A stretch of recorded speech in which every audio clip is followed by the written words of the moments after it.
21 years of training thought of that question, and I don't know the answer to it, and I'm not putting rhetorical questions into my book. So how am I supposed to put it in the book?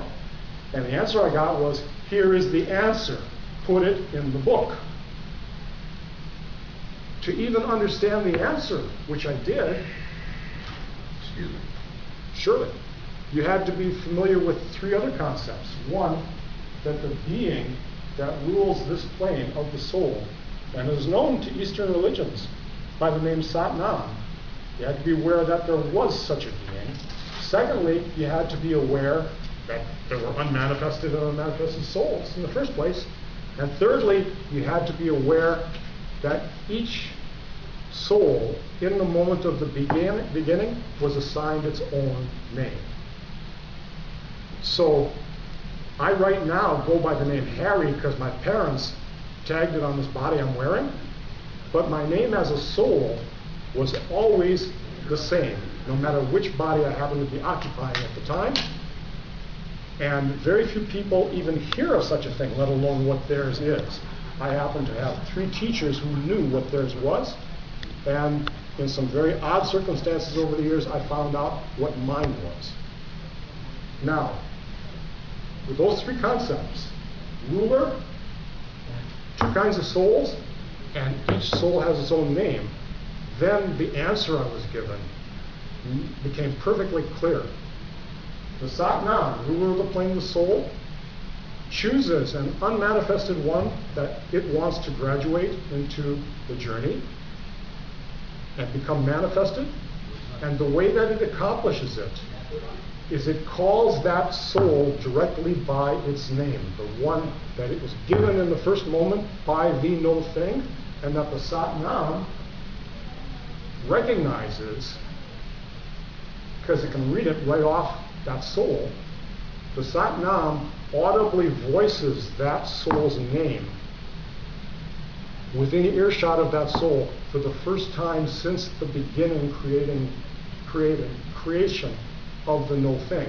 And upon hearing its name voiced out loud by the Sat Nam, the consciousness of that unmanifested soul is altered into the range of manifested soul, and it begins its journey of acquiring knowledge.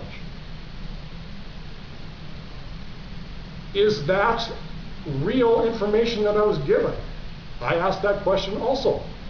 But from my first day of study, I was told that the Sat Nam is the individual creator for souls, which made absolutely no sense to me, because right from the start, I knew that it had to be the original maker, the no thing, that makes souls.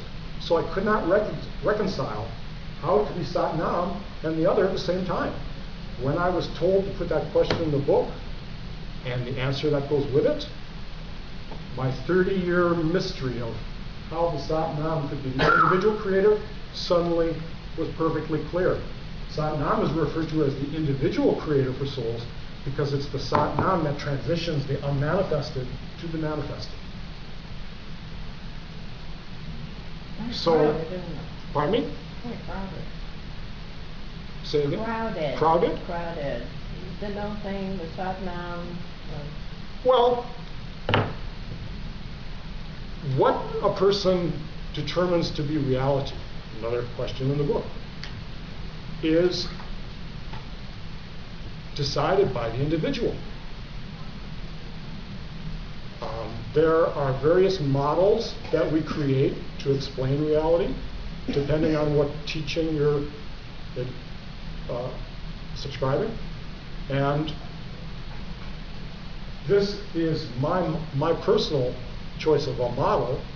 There are other models that are every bit as good, and especially the right model for an individual is what he feels is the right model. Yeah.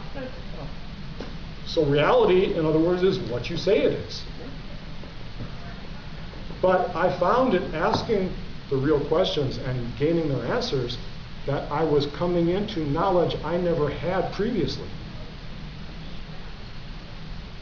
Like, for example, in answering what was before the beginning, I learned that whatever you want to call the original maker of all things, once you name it, you're already into error because it cannot be named. And that came out of the first question and its answer. What was the second question?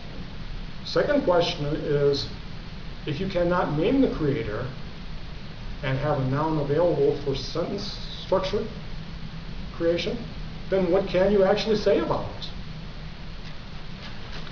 And I drew the analogy of, if you've ever been to a state fair, they have these little star drawings and little pellet guns, and your task is to shoot the star completely off the paper until it's not there anymore. And that was a beginning analogy for getting a sense of this being you cannot name, because once you completely shot the star out, it's gone. But you can perceive where it was and what it had to look like because of what had been shot out by what's not there. Likewise, in high school chemistry, we all created little cloud chambers on our desks with a dry ice bit inside of a petri dish closed up with a pinhole on top. Teacher came around with little radioactive needles to put in. The point was, you cannot see radioactivity. But once you had a cloud chamber constructed and it was throwing particles off, those particles moved through the CO2 vapors or cloud, and the trail it left behind is plainly visible even though you can't see the radioactivity. So you get a sense of the particle by the picture that is painted in its passage or what's not there. That's analogous to the That thing sounds with... like an interesting thing. They didn't do that when I was in high school, but I was in the Middle Ages. But that's what question 2 is. How can you talk about God if you cannot use a name for sentence structure, for a noun? And the way that I do it is through pages of words. I sort of create a cloud chamber in words so that one can get a sense of what has to be at its center. What was the third question? Third question is, how was it done? And that's the easiest of the first 7 that are the core of the book to answer, because there are no less than 5 or 6 physical world disciplines that all have the same answer and they all agree. See, Genesis says, in the beginning God created the heaven and the earth. My third question is, how? How was it done? The answer is by sound. One can literally say that the no thing spoke all of existence into being. 5 or 6 places on earth have that answer as part of its scripture. You'll find in mystic Judaism, Kabbalah, a basic tenet of Kabbalah is that all the universes of God are created out of sound. You will also find that principle in 2 yogas, Shabda Yoga, or the yoga of the sound, and also Radhaswami Yoga. Both of them also state everything is made from the sound. Physical science, the Big Bang, the start, that is in effect is the sound. And also the principle in physics that everything vibrates. Makes sense. Yes. But the sound comes before the beings. Everything arises out of the sound. And it's like you hear the rush of the big wind storm before it hits. And in one of the planes of existence, the sound of the life force is the wind. As opposed to, say, the astral plane where it's the tinkling of bells, which is why you find bells used in so many of the religions' spiritual practices. Is that why Buddhists chant? Pardon me? Then perhaps that's why Buddhists chant. The Aum. Actually, it's not Om, 2 letters, No, it's Aum. but it's 2 syllables. Aum, 3 A-U-M. That is the sound of the life force at the mind plane. That's why they chant it. Because in using words of that sort of vibration, one can align with that area of reality, kind of like syncing your vibrations up like a tuning fork with the sound of that level of reality. It's one of the means of initiating movement of consciousness.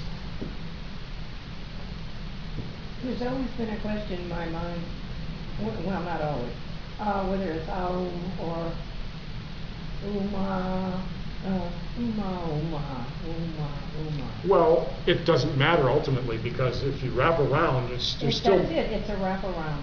you're still making the sound, and It's the still vibration making- comes out of the sound. That's the point. That's right. So, but the thing is, those who simply chant Om as in Om Mani Padme Hum, they've only got the one syllable, and it is a two syllable. Aum. So Om is incomplete. It's a degradation, as so many of the religious teachings on earth today are degradations of the original teachings off the sound. That's why I'm a pagan. Pardon me? That's why I'm a pagan. So many of them you can tell are degradations. Yes, okay. And But, idiocies. and the reason I choose to practice Ekankar is because it teaches going right up the ladder and going directly to the sound and eliminating everything in between as unnecessary. It's like the Buddhists and the yoga practitioners teach about the chakras. By the way, there is an analogy to the chakras in mystic Judaism or Kabbalah, because you have the Kether, or the tree of life, and there are Sephiroth, or nodes on the tree of life, and those correspond to the planes of existence, just as the chakras do, going up the spine in yoga. Well, see, I had a difficulty when I was studying all this paganism stuff. All Mhm. this stuff. One of the things we went into quite deeply was the Kabbalah. Mm-hmm.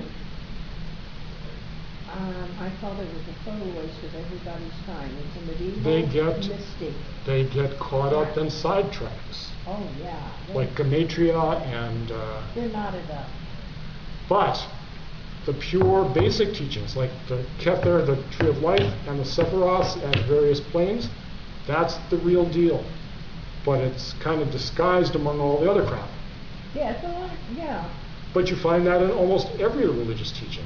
That's one of the reasons I chose to practice the religion of light and sound, or Ekankar, because it's the purest form of original teaching I have encountered. I have found, and I just read everything I can. So do I. It's a common trait of Yeah, people like us. And practically every religion can trace its roots back no more than 6,000 years. Exactly. Mine goes much further back. Hmm. Much further The back. thought exercise that Everything else is to me, it's Johnny come lately. Einstein developed relativity by means of thought experiments. The thought experiment that gave me the answer to that first question, what was before the beginning, consisted of something like this. When is now? 2012? Oprah. What was going on in the United States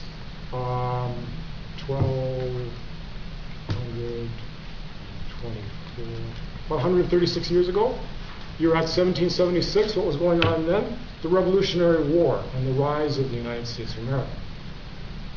Now, what was going on 1776 years earlier than that?